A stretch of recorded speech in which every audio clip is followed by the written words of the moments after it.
Bu qasr uyimizni tomi yo'q, ishonasizmi? Bo'lishi mumkin. Bo'lishi mumkin. Aynan shu xonadonni tomi yo'q. Oxirida ko'rsatib o'taman. Podvol qismida esa relaks zona bo'lib yotibdi. Podvol demaysiz uni. Tomga chiqasiz xuddi erteladek. Ketdik bo'lmasa bitta ko'raylik. Ketdik, hozir birgalikda tomosha qilamiz. Bu videoni saqlanib qo'yishni esdan chiqarmang. Xonadon qurayotganingizda aniq kerak bo'ladi.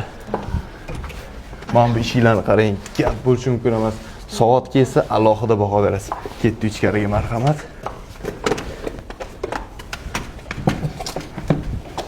Oho. Ichkariga kirganingizda sizni shunaqa atmosfera kutib oladi. Uyimiz полностью умный дом Alisa orqali boshqariladi. Alisa, открой шторы.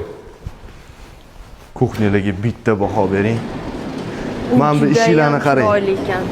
Ahamiyat bersangiz, pastida relis qismlari yo'q, faqat tepadan o'tgan. Qulay qilib qo'yishib. Tanlangan ranglarni qarang, bu hammasi tosh. Tabiiy tosh.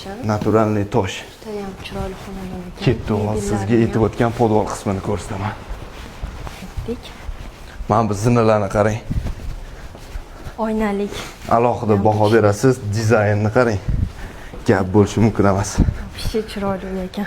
Bu joyga tushib bo'tdi podvol demaysiz. O'zingiz bitta baho bering. Loft stilida qilingan ekan. Mana barni stoykalarni qarang, gap bo'lishi mumkin emas. Bu oynalarni ko'rib, bo'tdi podvol deb o'ylamaysizlar. Yaqin kelsanglar, keyin tushunasizlar podvolligini. Bilyard, anti-sport zal ko'ryapman. Bo'tdi zimniy basseyn, sauna joylashgan. Bu yoqda esa prachniy ko'rishingiz mumkin. Prachniy. Juda ham Yoshligimda kompyuter ko'p o'ynaganman. Bu joyga men kompyuter case deb atadim. Oho. Xonadonimizning yuragi joylashgan. Ketdi mana endi sizga aytib o'tgan tomni ko'rsatib o'taman. O'zingiz baho berasiz.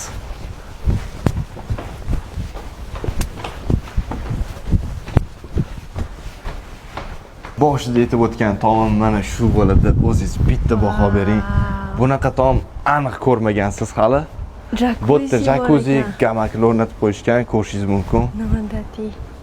Ana endi esa qolgan joylar bilan sizni tanishtirib o'tiraman. Bo'tda oila davrasida yoki ulfatlar bilan, ulfat yo'q sizda, dugonalar bilan mazza qilib vaqt o'tkazishingiz mumkin bo'ladi.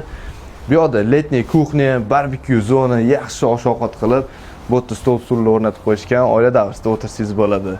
Bu xonadonimizni srochniy narxlarda sotilyapti. Kimga qiziq bo'lgan bo'lsa, Lizer Estate jamoasiga murojaat qiling, pastda nomerlarni qoldiramiz. Kuninglar xayrli va barakatli. Rahmat kattakon.